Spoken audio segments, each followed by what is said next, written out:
Hello and welcome. स्वागत है आज की इस वीडियो में। अगर आप क्लास 12 के बाद कोई भी जानकारी पाना चाहते हैं या कोई भी इंट्रेंस एग्जाम निकालना चाहते हैं, जैसे polytechnic, BSc BHU, BCom, BA, UPTU, otherwise कोई भी इंट्रेंस एग्जाम निकालना चाहते हैं या उसमें स्टडी करना चाहते हैं, तो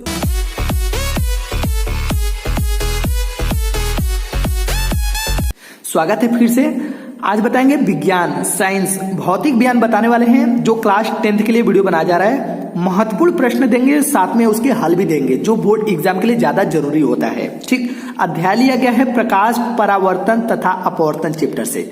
इस अध्याय में जो ज्यादातर पूछे जाते हैं उसके लिए वीडियो बनाया जा रहा है। और आपको बता दें, यहां से आप मैक्सिमम 3 अंक प्राप्त कर सकते हैं, क्योंकि ये वीडियो भाग 1 बनाया जा रहा है। भाग 1 किसके लिए बनाया जाता है? भाग 1 बहुविकल्पी व अति लघुत्तरी के लिए बनाया जाता है। बहुविकल्पी में 1 नंबर के आते हैं, अति लघुत्तरी में 2 अंक के प्रश्न आते हैं। इन दोनों को आज हम कंप्लीट करेंगे और भाग 2 जब बनाया जाएगा तो भाग 2 में इसके आगे लघुत्तरी और दीर्घोत्तरी को कंप्लीट कराकर हम देने वाले हैं। पहला क्वेश्चन आपके सामने है, एक अवतल दर्पण की वक्रता त्रिज्या 20 सेमी है, इसकी फोकस दूरी क्या है? हमें क्या दिया है? एक अवतल दर्पण, यहाँ पे क्या है? एक अवतल दर्पण की वक्रता त्रिज्या 20 सेमी है, इसकी फोकस दूरी हमें ज्ञात करना है। तो इसकी फोकस दूरी आप ज्ञात करेंगे फॉर्मूले से, तो हमें मिलेगा +10। तो यहाँ पे लिखेंगे डी, ये डी ऑप्शन दिख रहा है तो लिखेंगे डी, और ऑप्शन है +10 सेंटीमीटर। ये हो जाएगा इस क्वेश्चन का आंसर। ठीक, मैं अभी आगे न्यूमेरिकल करके दिखाऊंगा, तो ये छोटे छोटे जो न्यूमेरिकल कैसे आए ये सब आप आसानी से कर लेंगे। अगला क्वेश्चन है आपके सामने, उत्तल दर्पण से बनने वाले प्रतिबिंब की प्रकृति है। उत्तल दर्पण से बनने वाले प्रतिबिंब की प्रकृति क्या होती है? वो हमेशा होती है आभासी व सीधा। कहा गया आभासी व सीधा, ये बी नंबर सही है। बी नंबर क्या है? लिखेंगे आभासी व सीधा। ठीक, ये हो गया इस क्वेश्चन का आंसर। जो भी क्वेश्चन मैं बता रहा हूं इसको माइंड में करते जाइए, क्योंकि ये आपके बोर्ड एग्जाम में ज्यादातर पूछा जाता है। अगले क्वेश्चन की तरफ बढ़ते हैं। अगला क्वेश्चन आपके सामने, एक उत्तल दर्पण की फोकस दूरी 10 सेमी है, दर्पण की वक्रता त्रिज्या हमें पूछ रहा है। क्या पूछ रहा है? एक उत्तल दर्पण की फोकस दूरी 10 सेमी, दर्पण की वक्रता त्रिज्या। तो आप इसे सॉल्व कीजिएगा फॉर्मूले से। मैं अभी आगे सॉल्व करके बताऊंगा कि किस फॉर्मूले से कैसे होता है। तो इसका जो आंसर आएगा वो आएगा कितना? 20 सेंटीमीटर। ये है B number, 20 centimetre. B number सही है। ठीक, मैं आगे अभी न्यूमेरिकल करके दिखाऊंगा कैसे ये सब लगाते हैं। अगला क्वेश्चन, समतल दर्पण द्वारा निर्मित प्रतिबिंब का आवर्धन होता है एक से कम, 1 से अधिक या अनंत। तो आपको बता दें केवल 1 होता है, ना 1 से अधिक होता है, ना कम होता है, ना अनंत, केवल 1 होता है। तो ऑप्शन ए यहाँ पे आप टिक कर सकते हैं। अगला क्वेश्चन आपके सामने दिख रहा है, लिख रहा है 5वां क्वेश्चन, 50 सेमी फोकस दूरी वाले उत्तल लेंस की क्षमता होगी -2 डायोप्टर या +2 डायोप्टर या +0.02 डायोप्टर या -0.02 डायोप्टर। इसमें से कौन सा ऑप्शन सही है? तो चलिए इसका भी मैं आंसर आपको दे देता हूं कि इसका आंसर क्या है। इसका आंसर है बी, +2 डायोप्टर। लिखेंगे +2 डायोप्टर। ठीक, चलिए ये तो हो गया बहुविकल्पी प्रश्न। जितने भी बहुविकल्पी प्रश्न मैंने बताया इसको कंप्लीटली तैयार कीजिए। खास करके इसको तैयार कीजिएगा, क्योंकि ये क्वेश्चन 2000 कब पूछा गया ये बता देते हैं।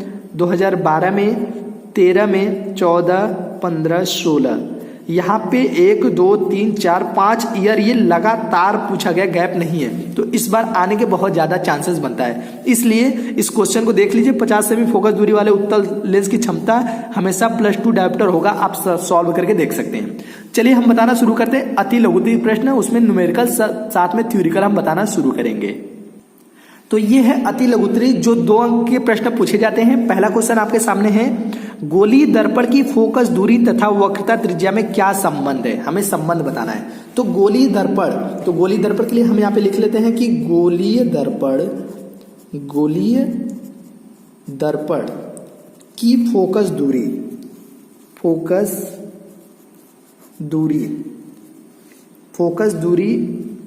वक्रता त्रिज्या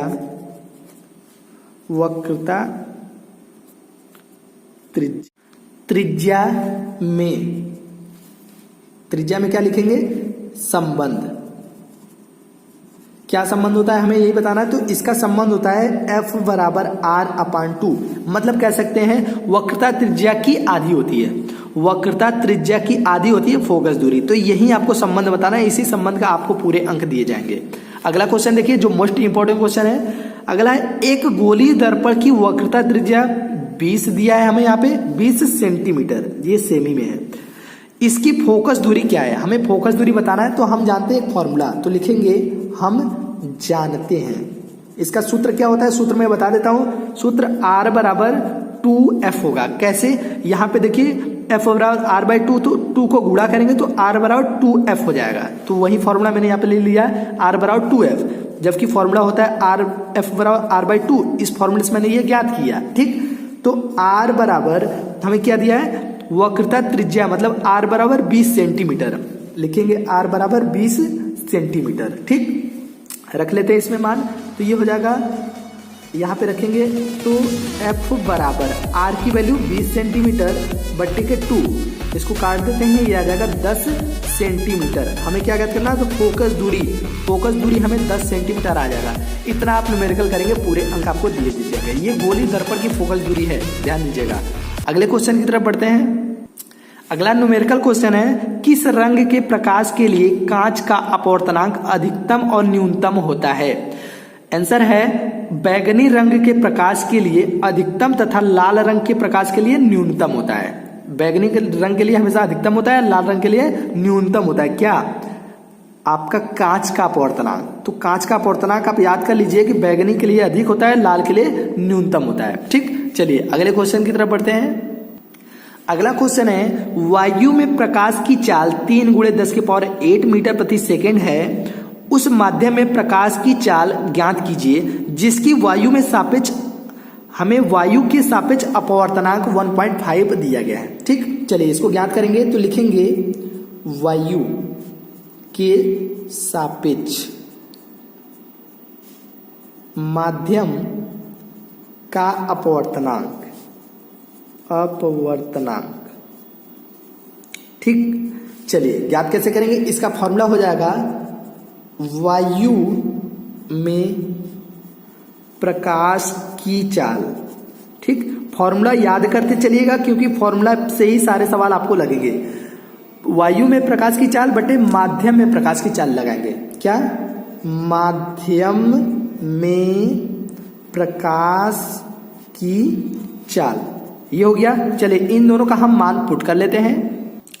तो अगला लिखेंगे माध्यम में प्रकाश की चाल, वायु में प्रकाश की चाल बटे वायु के सापेक्ष माध्यम का अपवर्तनांक होता है, ठीक। चलिए वायु में प्रकाश की चाल कितना दिया ये देख लीजिए, लिखा है वायु में प्रकाश की चाल 3 × 10⁸ और वायु के सापेक्ष अपवर्तनांक 1.5। तो ये हम दोनों को रख लेते हैं, फॉर्मूले में रखते हैं, तो ये हो जाएगा 3 × 10⁸ बट्टे के 1.5।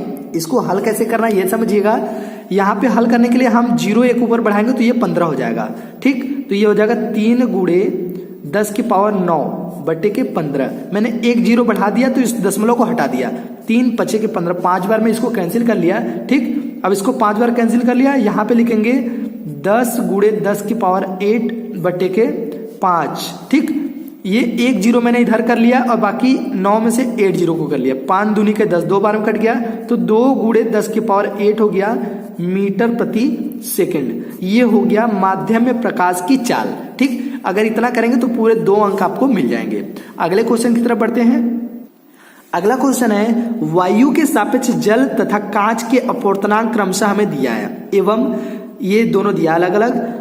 जल का कांच के सापेक्ष अपवर्तनांक हमें ज्ञात करना है। तो प्रश्नानुसार ले लेते हैं, एयर का अपवर्तनांक वाटर के साथ, किसका, वायु का अपवर्तनांक किसके साथ, जल के सापेक्ष। कितना दिया है, 4/3 दिया है, 4/3। और ये किसका मान दिया है, 3/2। 3/2 कांच का अपवर्तनांक हमें दिया है, ठीक है। कांच का अपवर्तनांक भी दिया, तो हम लिख लेते हैं एयर का ग्लास के सापेक्ष अपवर्तनांक 3/2। एयर का ग्लास के सापेक्ष मतलब कांच के सापेक्ष अपवर्तनांक 3/2, ठीक। तो लिखेंगे फॉर्मूला, इसका फॉर्मूला है जल का कांच के सापेक्ष अपवर्तनांक ये फॉर्मूला हो गया। अपवर्तनांक को हम n से प्रदर्शित करेंगे।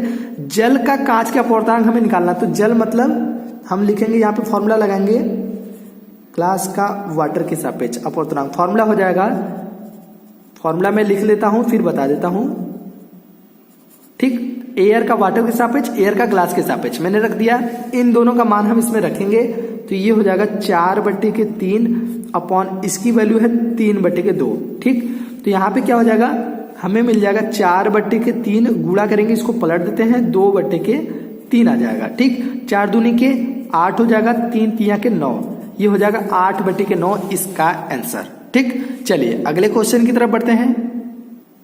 अगला क्वेश्चन है वायु तथा कांच में प्रकाश की चालें क्रमशः हमें दिया गया है, मीटर प्रति सेकंड है। वायु के सापेक्ष कांच का अपवर्तनांक हमें ज्ञात करना है, तो फॉर्मूला लगाएंगे वायु के सापेक्ष। देखिए जितने भी फॉर्मूला है सब वही फॉर्मूला मैं बार बार लगा रहा हूं।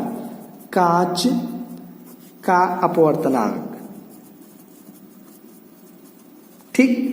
फॉर्मूला लगाएंगे तो फॉर्मूला क्या होता है, फॉर्मूला होता है वायु में प्रकाश की चाल बटे कांच में प्रकाश की चाल, ठीक। ये हो गया।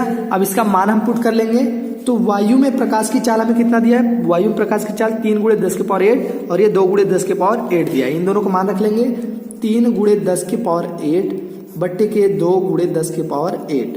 ये दोनों आपस में कट जाएगा, 3/2 इसको भाग देंगे 1.5, ये आ जाएगा मीटर प्रति सेकेंड। ये हो जाएगा इस क्वेश्चन का आंसर।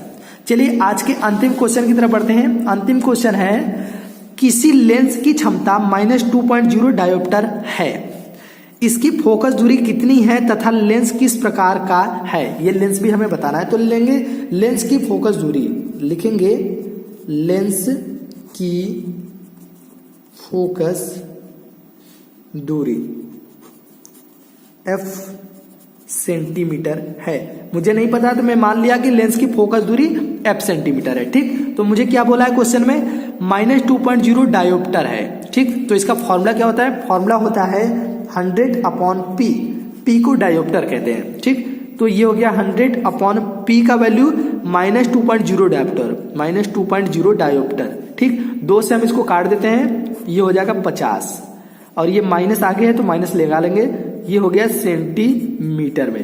तो ये हो गया किसके लिए, ये अवतल के लिए है, अवतल, क्योंकि ये माइनस में आया इसलिए अवतल, अगर प्लस होता तो उत्तल के लिए हम ले लेते हैं। तो उम्मीद करते हैं आपको ये सारे के सारे न्यूमेरिकल साथ में थ्योरिकल बहुविकल्पी आपको समझ में आगे होंगे। यदि इतना आप तैयार कर लेते तो बहुत अच्छे से अच्छे अंक आपको। जय हिंद, जय भारत।